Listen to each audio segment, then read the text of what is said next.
అక్కడ గార్డులు, ఖైదీలు, పాలేర్లు, ఏ భాష మాట్లాడేవాడితో అయినా సరే, ఏ ప్రాంతం వాడితో అన్నా సరే పాలల్లో విషంలా కలిసిపోతాడు. ఈసారి మాయా మాస్టర్కి పెద్ద శిక్ష పడింది. గట్టిగా ఆలోచించాడు. దీని తర్వాత ఇంకెప్పుడు పోలీసులు దొరకకూడదు అనుకున్నాడు. ఒకే ఒక్కటి చిట్ట చివరి పెద్ద దొంగతనం చేయాలనుకున్నాడు.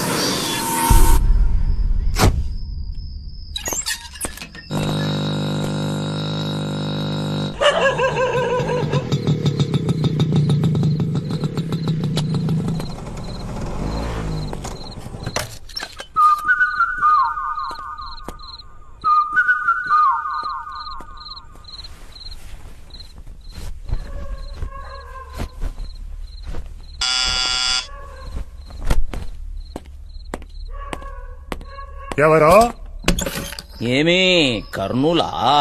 నేను మాయ.